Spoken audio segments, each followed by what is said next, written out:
Right here, Jax glitches, and this should not be possible because in the amazing digital circus, characters aren't supposed to break the system unless they understand it, and Jax isn't the only one because if you piece together every episode, every hidden detail, every abstraction, a completely different story starts to appear. Not about random adventures, but about a timeline that goes all the way back to 1996 when Caine was first created by a human. This video covers the full timeline of the amazing digital circus from the moment Caine first appeared all the way through episode 8 and into what we know about the finale.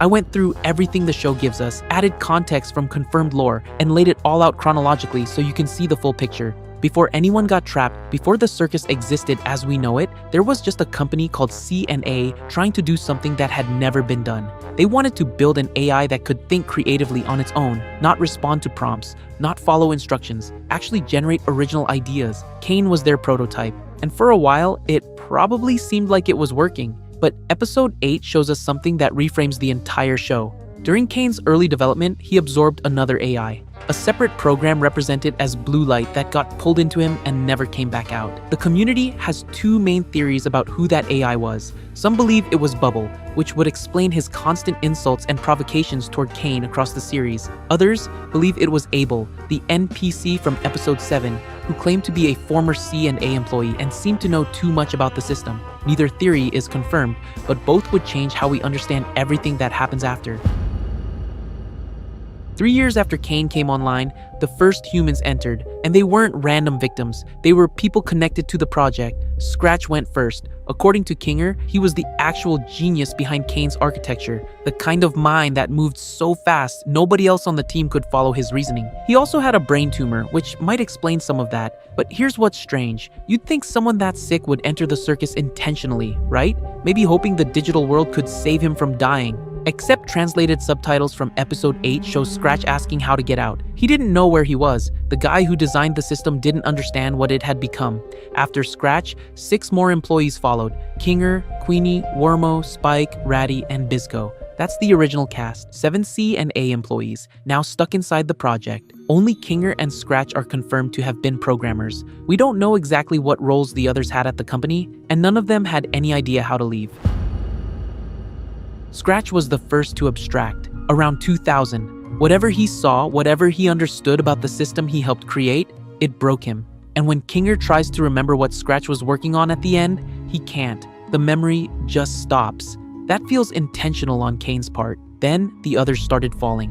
Wormo went in 2001. His avatar had no arms, no legs. Try imagining years of Caine's adventures in a body like that. Spike followed in 2002, and if you look at his concept art, he was never okay. The cheerful design hides someone who was struggling from day one. Ratty held on until 2003 by doing what Ragata does now, forcing a smile and pretending everything was fine. It didn't save her.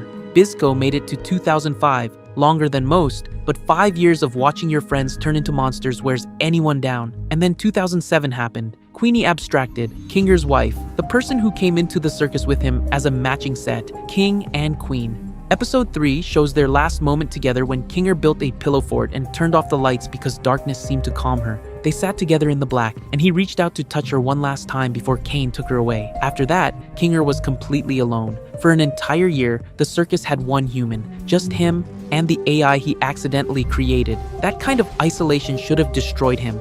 Somehow, it didn't.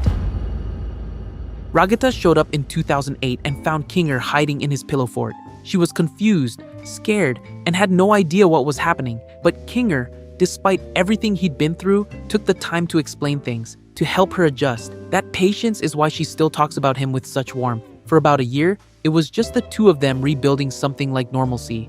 Then, new people started arriving. In 2009, 2 characters showed up whose names were never officially confirmed, so I'm calling them Pinky and Chuckles just to keep track. Pinky had a single purple eye and a fuzzy pink body. Chuckles looked like a sad yellow rabbit, almost clown-like in design. That sadness wasn't an accident. Chuckles abstracted within a year of arriving. Ribbit came in 2010. Frog avatar, pink bow tie, confident personality. She'd end up becoming one of the most important characters in Jax's backstory. But we'll get there. Grinchilda arrived in 2011, a small green creature with an orange bow. Then Pinky abstracted. In 2012, another unnamed character replaced her. I'm calling this one Shelly, an oyster-like figure with purple skin and a blue shell. Again, not official names, just placeholders so we can follow the timeline. 2013 brought Kaufmo, and his arrival raises questions that the show still hasn't fully answered. His name appears on the C&A employee roster, which means he might have entered the circus intentionally during the company's final days. Maybe he thought he could rescue everyone, maybe he knew something we don't. Either way, his obsession with finding an exit wasn't random paranoia, it was probably the whole reason he came in. And that obsession is exactly what killed him. Grinchilda abstracted. Shelley followed in 2014. That same year, Jax entered. Purple rabbit, sharp tongue, constant need to cause problems. Most people see him as the jerk of the group, and he is, but there's more going on. When Jax arrived, he actually formed real friendships. Him, Ribbit, and Kaufmo became a trio. Episode 7 has a photo of the three of them together, drinking hot cocoa during some past adventure, genuinely smiling. Jax had people he cared about. That matters for understanding what comes next. Gangle arrived in 2015. Shy, artistic, wearing those comedy and tragedy masks that would become central to her character. And then 2016 broke everything. Ribbit and Jax had an argument. We hear pieces of it in episode 6, muffled voices from a memory Jax is watching. He said something cruel, probably that their friendship meant nothing to him. Whether he meant it or was just lashing out, the damage was done. Ribbit abstracted shortly after. For Jax, that was the turning point. He'd already been difficult, but after Ribbit, he became something colder, meaner. The guy who refuses to attend funerals, who treats everyone around him like they're not real. Episode 7 shows him hallucinating Ribbit reaching out to him, and he almost abstracts himself before Pomni snaps him out of it. He carries that guilt constantly, even if he'd never admit it. Zubul replaced Ribbit, mismatched toy parts, perpetually annoyed, completely done with Caine's adventures, a 22-year-old bartender and tattoo artist who seems like they haven't been broken yet, just exhausted. Kaufmo finally gave in. His room was covered in the word exit written over and over, and at the center was something that wasn't human anymore. Then, Pomni materialized in the middle of a circus performance, confused and terrified, and the show began. She's 25, used to be an accountant, tried to start a YouTube channel about exploring abandoned buildings, failed, and one day put on a VR headset out of boredom. Now, she's here. What's interesting about Pomni is how quickly she figures things out. Episode 2 has her using collision errors to exploit the system and get herself back onto the map. That's not normal new arrival behavior. She understands this world on some level that the show hasn't fully explained yet. The current cast is Pomni, Jax, Ragata, Kinger, Gangle, and Zubul. 6 people out of everyone who has ever entered. The original 7 C&A employees, gone. The second wave of arrivals, gone. The only person from before 2008 who's still standing is Kinger, and he's barely holding on. The pilot throws you into chaos immediately. Pomni shows up, sees a door marked exit, runs for it, and it vanishes. Caine does his welcome routine while she's too panicked to process anything. The cast gets introduced through a theme song with one notable gap where Kaufmo should be. When Pomni and Ragata find Kaufmo's room, the walls are covered in the word exit written everywhere. And in the middle, a shape full of eyes that attacks them. Pomni panics, runs, and eventually stumbles through that exit door again, landing in a set of old offices with C and A logos and outdated computers. Then she hits the void, the empty space outside the simulation, and Caine retrieves her looking genuinely worried that she made it there. The episode ends on a shot that matters more than it seems. The camera pulls back to show the entire circus running on a computer in an abandoned building. That's not just a cool visual, that's the premise. Episode 2 introduces the NPC problem through Gummy Goo, a gummy alligator who discovers his memories were programmed, has a breakdown, gets talked through it by Pomni, and then gets erased the second he enters the circus.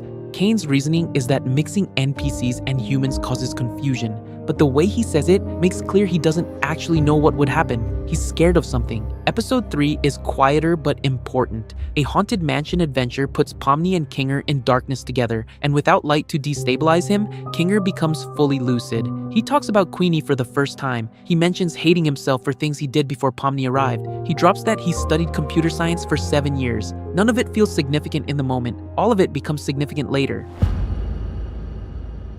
Episode 4 puts everyone in a fast food restaurant and watches them fall apart. Ragata gets hit with something that lowers her inhibitions, and suddenly she's admitting she hates Jax while begging him not to hate her back. Her whole personality is a survival strategy, not genuine optimism. She's terrified of being abandoned. Jax watches a training video Gangle recorded where she's basically telling herself to give up on her dreams.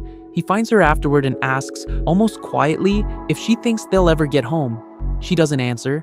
That's one of the few moments where Jax seems like a real person instead of a defense mechanism. At the end of the episode, Caine glitches, barely noticeable, but it's the start of something. Episode 5 has no single adventure, just a bunch of short scenarios while the characters talk about their past lives. Pomni was an accountant who failed at YouTube. Gangle studied graphic design and dropped out. Zubul was a bartender. Ragada came from money and had a difficult mother. Jax claims he was Mr. White, which is obviously fake, but when someone mentions his old friend, his face changes completely. Later, Jax ends up standing in front of Ribbit's door in what feels like a fever dream. The episode also includes a softball game against evil versions of the cast. Evil Pomni shows up. Evil Jax doesn't. Nobody mentions it. Episode 6 is where the rules change. During an elimination game, Kinger gives Ragata a golden butterfly to restore one of her lives. She asks if Caine made it. He says no, he made it himself. That confirms something massive. Humans in the circus have the same conjuring ability Caine uses to manipulate reality.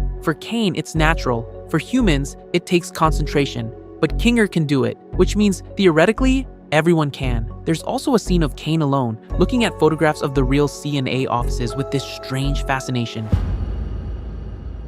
Caine leaves a note and vanishes. The group ends up at the beach, and Pomni notices an NPC named Abel acting differently from the others. He claims to be a former C&A employee and tells them the truth. Everyone in the circus is physically stored in the real world inside the old offices. Access Caine's console, press the right button, and they all go home. The group splits up to make it happen.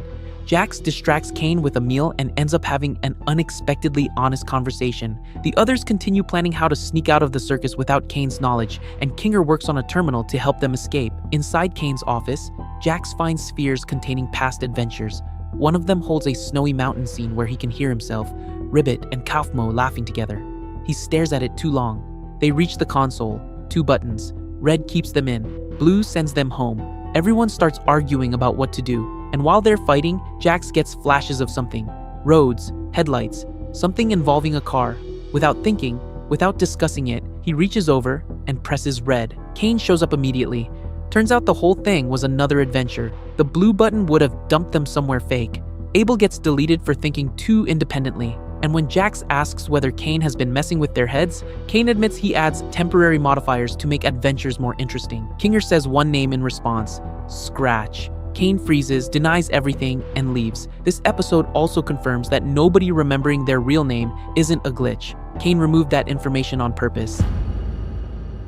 The title is just random letters mashed together, but fans figured out it encodes C and A using an old cipher.